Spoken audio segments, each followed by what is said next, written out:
Well, thank you so much, Cynthia. That was a very warm and very welcome introduction. And Cynthia and I are good mates. We've become good mates. It's not often you get somebody as important as Cynthia actually coming to your electorate to see you. And whilst I'm prepared to, well, as the case might be today, drive, but to fly in to anywhere in Australia to meet important people, Cynthia actually came to me, but I think it was more the fact that she wanted to catch up with Ian Robertson, who's also become a good mate of mine, and he runs a fantastic small business, Robinson Sewell, in Wagga Wagga. And I say that because of all the people in the room, Ian's probably the only one who can actually vote for me at the next election. So I might need that vote.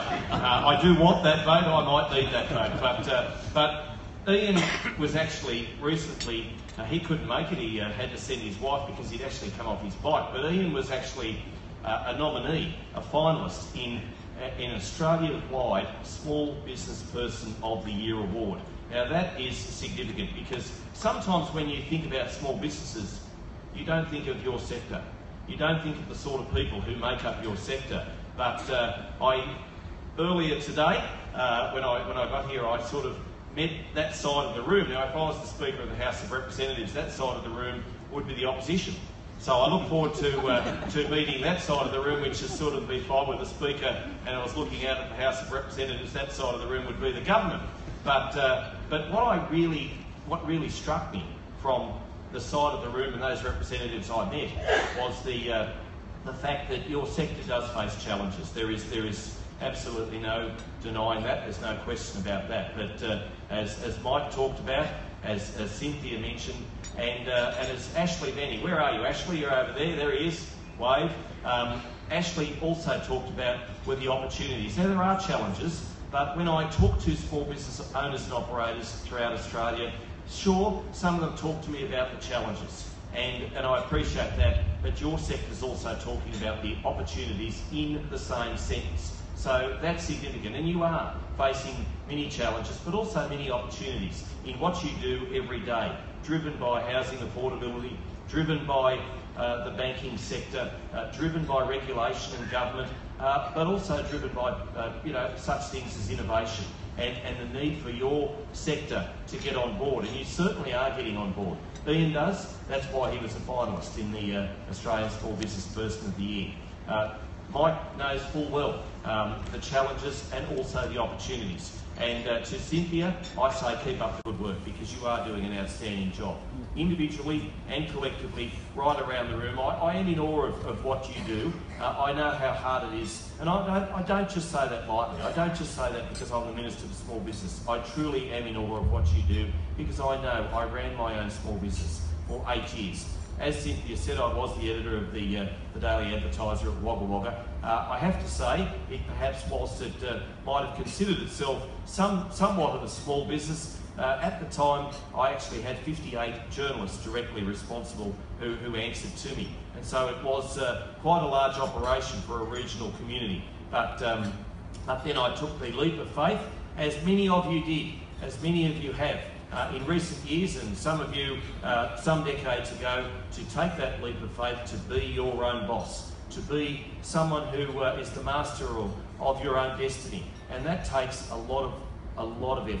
That takes a lot of work, and I know, and my government knows and appreciates what you do, not just for the small business sector, but what you do for your customers, your consumers, those people who need finance, those people who need good advice. And that's the sort of thing that you people are doing each and every day.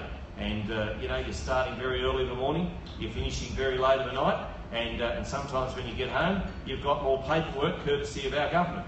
And that's why we're trying to cut through as much as we can that regulation overreach. That's why we're trying to cut through some of the bureaucracy. And if there are examples in your sector, in your industry of federal government bureaucracy paperwork that you feel is a little bit onerous or a little bit replicated in some other areas of state and local jurisdiction, please let me know. It's not hard, just Google my name and flick me an email or flick it to your industry body because we want to lift the burden of bureaucracy as much as we can as a government from you. Now, I do actually have a speech here that was prepared for me, so I should look at some of my notes. I was very impressed earlier, very impressed, in fact, with your CEO and with your chairman, who didn't really look at their notes all that much. But I do have some notes, and I do want to make some important remarks which are significant for today's breakfast. But the mortgage broking industry is a very important one, and the government values what you do.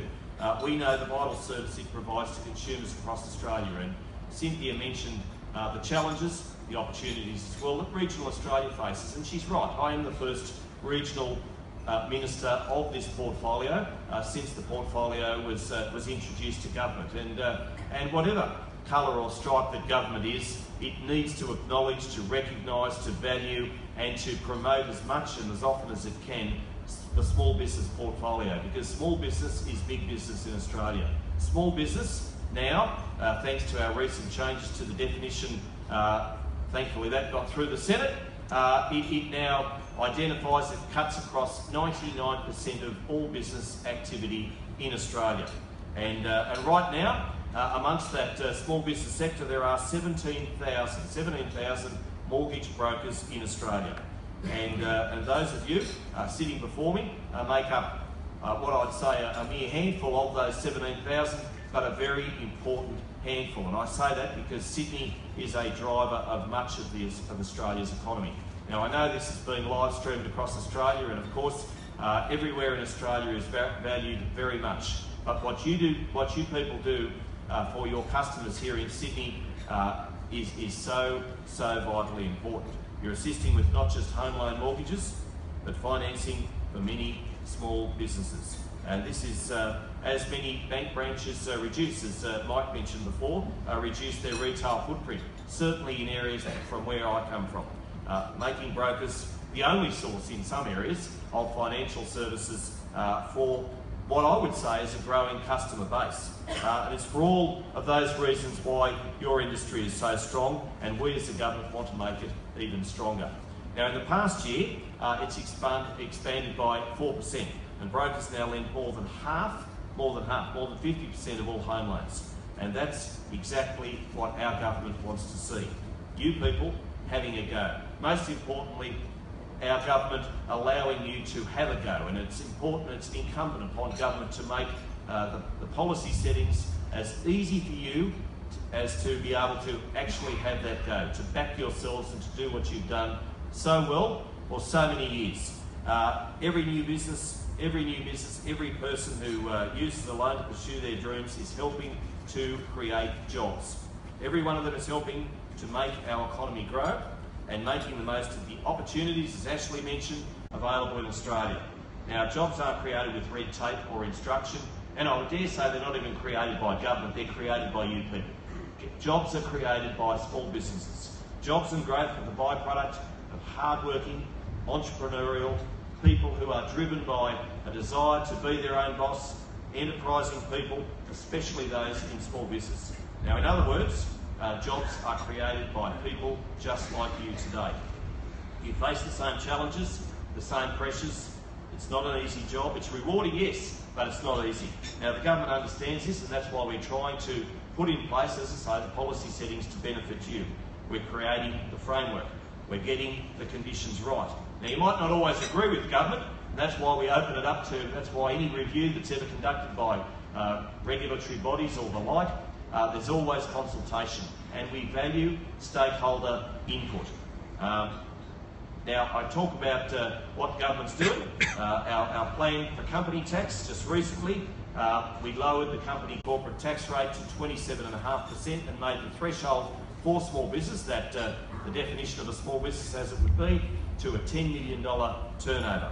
And that's a giant step, because that's the lowest the company tax rate has been for 50 years. What's more, we've expanded the ability for small business to get on board with that instant asset write-off. So if you haven't done that, and I'm sure that everybody in the room is what's now defined as a small business, that's been backdated to July 1 last year, as you would know, I don't need to tell you, get on board. Now, thanks to our changes and the Senate approving them, tens of thousands of more small businesses will be able to take advantage of those wonderful policy settings that we've put in place. So in short, under this government, more businesses are being rewarded for their hard work. I would say your hard work.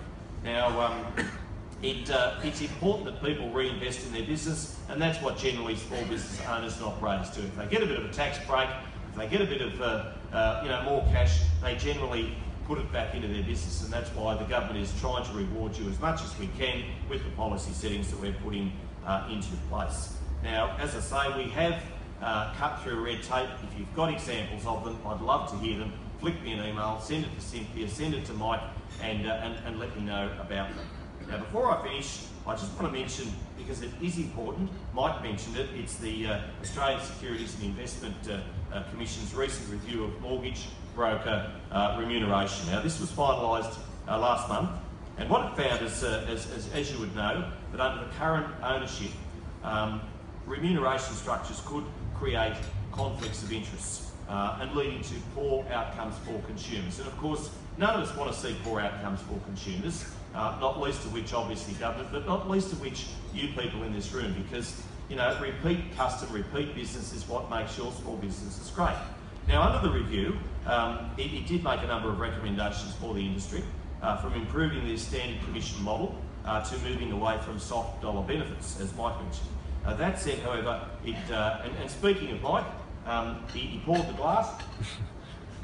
I'm going to drink after him, because if you can't trust your mortgage broker, then who can you trust? I didn't notice he didn't drink out of it. I don't think he did anyway, and if he's got any communicable diseases, well, I've just caught them. But anyway, he's a good fellow, I know he hasn't. But the review did make a number of recommendations, as I say. That said, it didn't recommend government action.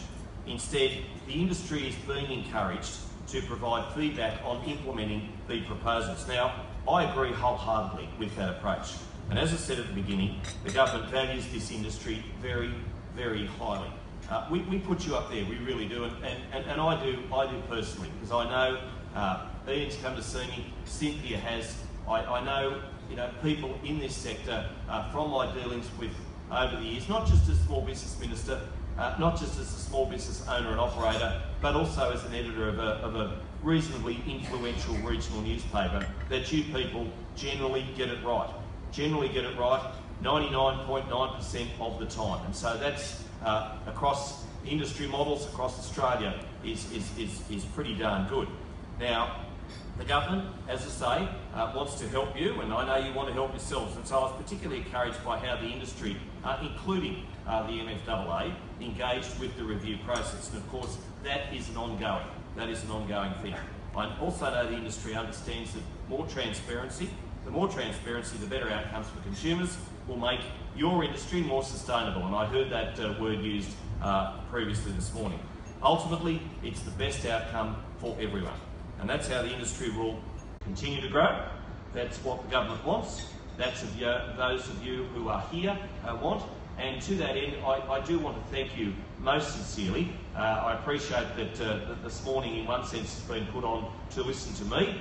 But I also appreciate that this morning is a very, very valuable networking opportunity. So, after I finish speaking, please, and as you're eating your breakfast, please swap business cards, get in touch with one another. These sorts of networking opportunities are vital, because some of the challenges in Penrith might be an opportunity in Clovelly, vice versa, and those sorts of things. You need to, obviously, as an industry, you need to, as small business owners and operators, make sure that you have these networking opportunities. I commend the MFAA for making this possible this morning, and let me thank you most sincerely for attending. Thank you to Cynthia and to Mike for making it possible. I really, really appreciate it. And before I go, I would like to meet some of the other members of the room on the right-hand side of the room. Thank you again for making me so welcome, and thank you for supporting your industry and our nation in the ways that you do. Thank you very much.